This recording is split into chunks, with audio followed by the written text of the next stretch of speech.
In the aftermath of the Meghan Markle interview with Oprah, Canadians are asking, should they cut ties with the British monarchy? Jagmeet Singh, NDP leader, doesn't see any benefits of the monarchy. And Elizabeth Bianchini also says, let's quit the Commonwealth. Should we? This is the Great White North Report.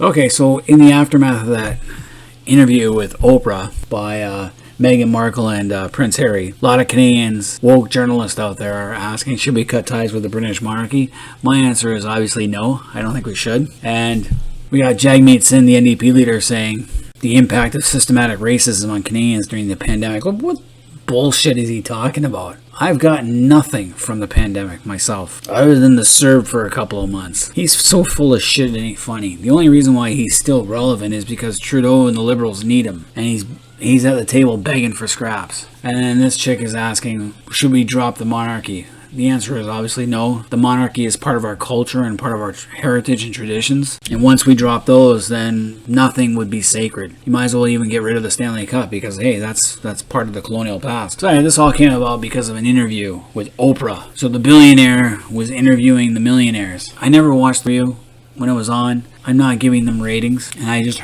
just went through online and saw some snippets of this. It was stupid as hell. The woke princess is what Ben Shapiro on the Daily Wire is calling her, and I fully agree. Like, you're kidding me, right? She definitely played the race card, insinuating that they were talking in a racial undertones of what the color of the baby's skin would be before Archie was born. Look, my own wife is Filipino and is darker than Meghan Markle, and my in-laws had the same conversation with me. So did my mother. With my wife, like, we had the same conversations. It's not a big deal. I didn't get offended. When my in-laws were talking about what color is the baby going to be. I have 4 kids. They're all pretty much in between us. And of course, this interview coincided with the end of Black History Month, though I kind of think that the entire year has been one big, long Black History Month. Amazingly, we're not going to have any Asian History Month or First Nations History Month. Everything seems to be Black History Month. And we're dealing with racism. You got to remember that Harry also dressed up as a Nazi one at some party, not in 2005. Like, come on. This guy's not an angel either. He made a mistake, but what can you do? So Candace Owens says Meghan Markle needs to stop playing the victim and called her a D-list actress. I call her a B-list actress. She's not famous. She should have known what she was getting into. Like Meghan Markle, she should have known what she was getting into. She thought that because she navigated through Hollywood, that being in the royal family would be the same. It's not the same. What, she didn't know anything?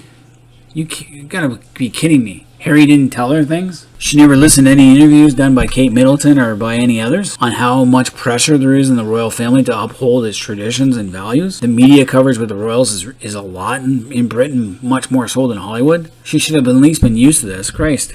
You know, she should have followed Kate Middleton. Kate Middleton, yeah, she's a white chick, but she came from middle class. She wasn't famous before she met Prince William, and she's done really well. She's handled the pressure so well. Meghan could have taken tips from her. Though, of course, Meghan's not the easiest person to get along with, according to some people in the royal household. You know, William and Kate are doing really well. They're dignified. They have dignity. They can quietly continue with their official duties despite doing all this. Meghan was talking about being suicidal. Well, hey, Talk to William and Kate. They helped a suicidal boy with counseling. They know what it's like. The pressure on William and Kate is even bigger than Harry and Meghan. They have more freedom than those two. So her crying and playing the race card is just a joke. And of course it begs the question, how much were Meghan Markle and Prince Harry paid for the Oprah interview? I heard they were paid nothing. The Oprah definitely got between $7 and $9 million for the rights to broadcast the interview, with advertisers paying $325,000 for 30 seconds of commercial time. That's almost like the Super Bowl. I know we need the money. Listen, we're not just doing this for money. We're doing it for a shitload of money. Oh, you're right. And when you're right, you're right. And you're always right. Spaceballs is right. They weren't doing this for the money. They're doing it for a shitload of money. Because you got to remember, they're going to have their own little TV show on Netflix soon.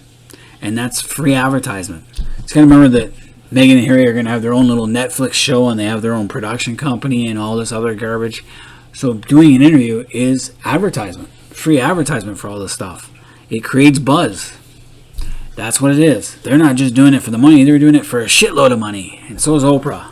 Because I've never really watched Oprah.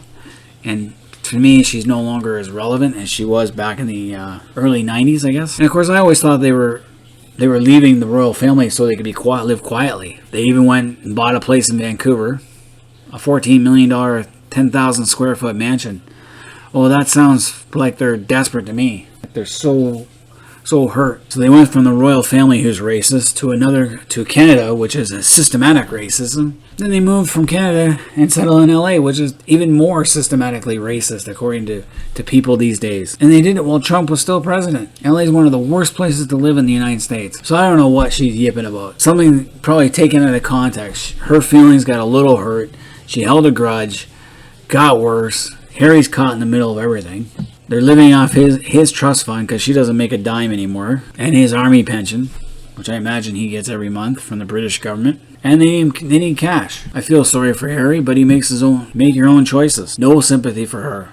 Like, she should have known better what she was getting into. What is she, one of those women from the Ballers Club who go online looking for where the sports guys are hanging out so they hook up with a baller? No, she's supposed to be smart and intelligent. Should know better, that the royal family is something different, and her time in Hollywood should at least prepare her a little bit more than Kate was ever prepared. So going back to Mr. Singh, the benefits of the monarchy. The monarchies are traditions and our culture. It starts from the British, you know. Personally, I don't see any benefits for Mr. Singh to wear a turban and not shave his face, but that's part of his beliefs. Don't take our beliefs away. When you take the traditions and culture of many Canadians away, and then start doing it to your own. I don't see any benefits of wearing a turban all the time. When I think of Canadian culture and our ties to the monarchy, I think of Queenston Heights, where the British defended the Upper Canada, to Canadians going to Vimy Ridge and fighting for king and country, all the way up to World War II when we fought against the Nazis. Had we not done our duty, things could have been a lot worse. Anyway, any Canadians out there, let me know what you guys thought of this stupid interview and the woke culture, which I cannot stand. Leave your comments in the comment section, hit the like button, subscribe. This is just one of those things I cannot resist ranting about. Till next time, this has been the Great White North Report.